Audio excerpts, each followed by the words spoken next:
Magandang araw mga kaibigan at maligayang pagdating muli sa ating programa. Sa dami ng problema at lungkot sa mundo ngayon, minsan kailangan din nating magpahinga at magpakabusog sa mga kwentong magpapagaan ng ating mga puso. Sa buong mundo, napakaraming kwento na magbibigay inspirasyon at magpapangiti sa atin. Mula sa mga simpleng kwento ng pag-ibig, kabayanihan at pag-asa, tiyak na mayroong kwento para sa bawat isa sa atin. Narito ang ilan sa mga pinakamagandang kwento na tiyak na magugustuhan ninyo. Samahan ninyo ako at sabay nating tuklasin ang mga kwentong ito na magpapaalala sa atin ng kagandahan ng buhay. Ang Paris, kilala bilang City of Love, ay naging saksi sa maraming kwento ng pag-ibig. Isa na rito ang kwento ni Marie, isang dalagang Pranses na lumaki sa Paris, at Miguel, isang binatang Pilipino na nagpunta sa Paris para mag-aral. Nagkakilala ang dalawa sa isang coffee shop malapit sa Eiffel Tower. Si Marie na mahilig magbasa ng libro ay agad na napansin ni Miguel. Hindi man magkaintindihan sa salita dahil limitado lamang ang Ingles ni Marie, naging tulay ang ngiti at ang mga libro para magkaintindihan sila. Araw-araw, nagkikita sina Marie at Miguel sa coffee shop na iyon. Tinuruan ni Marie si Miguel ng Pranses habang tinuruan naman siya ni Miguel ng Tagalog. Sa paglipas ng mga araw, lumalim ang kanilang pagtitinginan hanggang sa maging sila na. Ngunit hindi nagtagal ang kanilang kaligayahan dahil kailangan nang bumalik ni Miguel sa Pilipinas.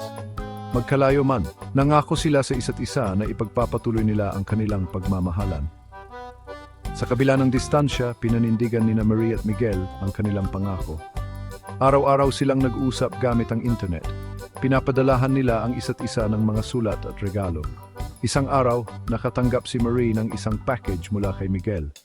Nang buksan niya ito, isang plane ticket papuntang Pilipinas ang bumungad sa kanya. Doon niya napagtanto na pupunta si Miguel sa Paris para sunduin siya at isama na sa Pilipinas. Sa muling pagkikita ni Marie at Miguel sa Paris, mas lalo pang tumibay ang kanilang pagmamahalan. At sa wakas, nagpakasal sila sa simbahan kung saan unang nagpakasal ang mga magulang ni Marie. Tunay ngang ang pag-ibig ay walang pinipiling lugar o panahon. Katulad ng kwento ni Marie at Miguel, ang tunay na pag-ibig ay kayang lampasan ang anumang pagsubok. Sa isang tahimik na komunidad sa Osaka, Japan, nakatira ang isang batang lalaki na nagngangalang Taro. Si Taro ay isang malambing at masayahing bata, ngunit wala siyang kaibigan.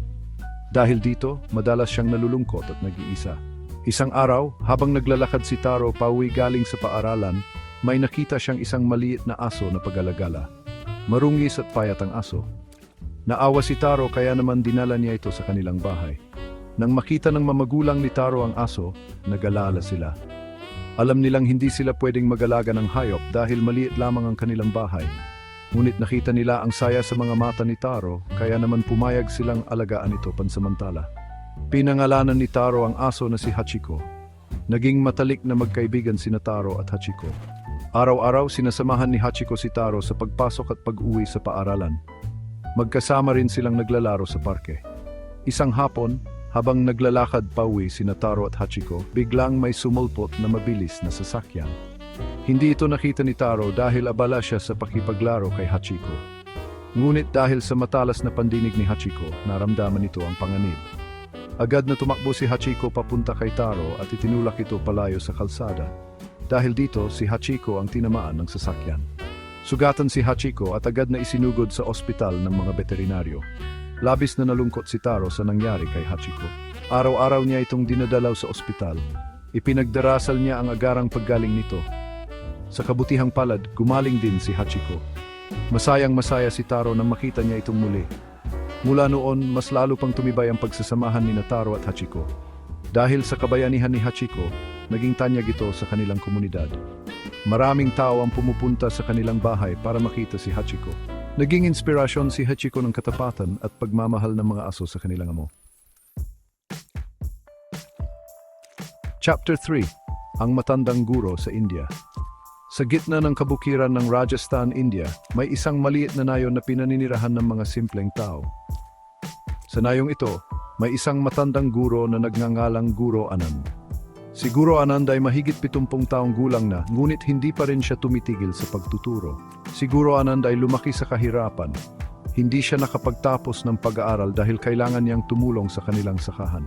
Ngunit kahit na hindi siya nakapag-aral ng formal, may puso siyang gustong matuto at magbahagi ng kanyang kaalaman. Kaya naman, nagdesisyon si Guro Anand na magturo sa mga bata sa kanilang nayon.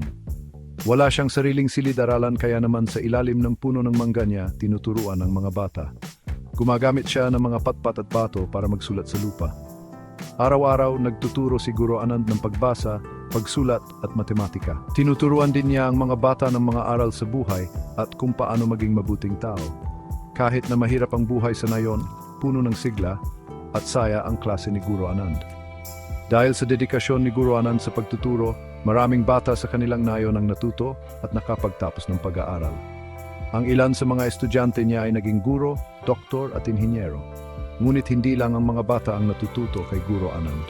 Pati na rin ang mga matatanda sa nayon ay pumupunta sa kanya para humingi ng payo at matuto ng mga bagong bagay. Isang araw, may dumating na grupo ng mga turista sa kanilang nayon. Nakita nila si Guro Anand na nagtuturo sa ilalim ng puno ng mangga. Namangha sila sa dedikasyon at sigla ni Guro Anand, kaya naman kinuhanan nila ito ng litrato at ibinahagi sa social media. Dahil dito, naging viral si Guro Anand. Maraming tao ang naantig sa kanyang kwento. May mga taong nagpadala ng donasyon para sa kanya at sa mga estudyante niya. Mayroon ding mga taong nagboluntaryo para magturo sa nayon ni Guro Anand. Mula noon, nagkaroon na ng sariling silid-aralan si Guro Anand. Mayroon na ring mga libro at iba pang gamit sa pag-aaral ang mga estudyante niya. Ngunit kahit na nagbago na ang kanyang buhay, hindi pa rin nagbago si Guro Anand. Patuloy pa rin siya sa pagtuturo dahil naniniwala siyang edukasyon ang susi para sa magandang kinabukasan. Chapter 4, ang puno ng pag-asa sa Brazil. Sa isang komunidad sa Sao Paulo, Brazil, may isang bakanting lote na dating tambakan ng basura. Puno ito ng mga insekto at daga. Mabaho at nakasulasok ang amoy nito. Walang gustong pumunta o dumaan sa lugar na iyon. Ngunit isang araw, may isang grupo ng mga kabataan ang nagkaroon ng ideya na baguhin ang itsura ng bakanting lote. Naisipan nilang magtanim ng mga puno at halaman. Naniniwala silang magbibigay ito ng pag-asa at inspirasyon sa kanilang komunidad. Sa pangunguna ni Gabriela, isang dalagang masigasig at puno ng pangpangarap, nagtulungan ang mga kabataan sa paglilinis ng bakanting lote. Mahirap ang trabaho, ngunit hindi sila sumuko. Araw-araw silang naglilinis at nagtatanim. Nang malaman ng mga residente sa komunidad ang ginagawa ng mga kabataan, marami ang naantig at nagbigay ng suporta. May mga nagbigay ng mga punla, lupa at pataba. Mayroon ding mga nagboluntaryo para tumulong sa pagtatanim. Sa paglipas ng mga buwan, unti-unting nagbago ang itsura ng bakanting lote. Mula sa dating tambakan ng basura, ito ay naging isang maliit na kagubatan. Mayroon na itong iba't ibang uri ng puno at halaman. May mga bulaklak na rin na nagbibigay ng kulay at bango sa paligid. Dahil sa proyekto ng mga kabataan, naging maaliwalas at maganda na ang dating maruming bakanting lote. Naging lugar na ito para sa mga bata na maglaro. Dito na rin nagtitipon-tipon ng mga pamilya para magpiknik at magkwentuhan. Naging simbolo ng pag-asa at pagkakaisa ang puno ng pag-asa sa komunidad. Pinatunayan nito na kahit sino ay kayang gumawa ng pagbabago, gaano man kaliit. Inspirasyon ito para sa lahat na pangalagaan ng kalikasan at ang kanilang komunidad. Chapter 5, ang musmos na bayani sa Pilipinas. Sa isang siksikang komunidad sa Maynila, Pilipinas, nakatira ang pamilyang Santos. Masaya at simple lamang ang kanilang pamumuhay. Si Aling Ising at Mang Tonyo ay may 3 anak, sina Angelo 10 taong gulang, Anna 8 taong gulang, at si Baby Junjun 2 taong gulang. Isang gabi, habang mahimbing na natutulog ang pamilya Santos, biglang nagising si Angelo dahil sa amoy ng usok. Nang imulat niya ang kanyang mga mata, nakita niyang nagliliyab na ang kurtina sa kanilang bintana. Dahil sa takot, ginising ni Angelo ang kanyang mga kapatid. Nagsisigaw siya ng sunog, sunog. Nagising din sina Aling Ising at Mang Tonyo at nagkagulo na sa kanilang bahay. Mabilis na kumalat ang apoy dahil gawa sa kahoy ang kanilang bahay. Nataranta si Mang Tonyo at hindi malaman ang gagawin. Si Aling Ising naman ay napaiyak na lamang dahil sa takot na baka may mangyaring masama sa kanilang mga anak. Sa kabila ng panganib, nanatiling kalmado si Angelo. Naalala niya ang itinuro ng kanilang guro sa paaralan kung paano makatakas sa sunog. Agad niyang hinanap ang kanilang mga kapitbahay para humingi ng tulong. Habang hinihintay ang mga kapitbahay, pinangunahan ni Angelo ang kanyang mga kapatid palabas ng bahay. Mausok na sa loob ng bahay at halos hindi na sila makahinga. Ngunit hindi sila binitawan ni Angelo.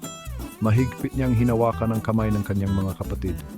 Nang makalabas na sila ng bahay, nakita nila ang kanilang mga kapitbahay na nagsisigawan at nagunahan na makalabas ng kanilang mga bahay. Nagkagulo na sa kanilang komunidad. Sa kabutihang palad dumating agad ang mga bumbero at naapula ang sunog. Wala namang nasawi sa nangyaring sunog, ngunit marami ang nawalan ng tirahan, kabilang na ang pamilya Santos. Dahil sa katapangan at kahusayan ni Angelo, pinarangalan siya ng kanilang barangay. Naging inspirasyon siya sa lahat ng mga bata na maging matapang at handang tumulong sa oras ng pangangailangan. Chapter 6, hanggang sa susunod na kwentuhan. Talaga namang kahanga-hanga ang mga kwentong ito mula sa iba't ibang panig ng mundo. Mula sa kwento ng pag-ibig sa Paris, ang katapatan ng isang aso sa Japan, ang dedikasyon ng isang guro sa India, ang pag-asa na hatid ng isang puno sa Brazil, at ang kabayanihan ng isang bata sa Pilipinas. Napagtanto natin na kahit saan man tayo magpunta, mayroong kabutihan at inspirasyon na naghihintay sa atin.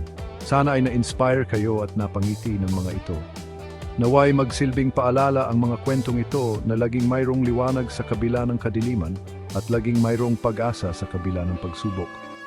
Hanggang sa susunod na kwentuhan, paalam.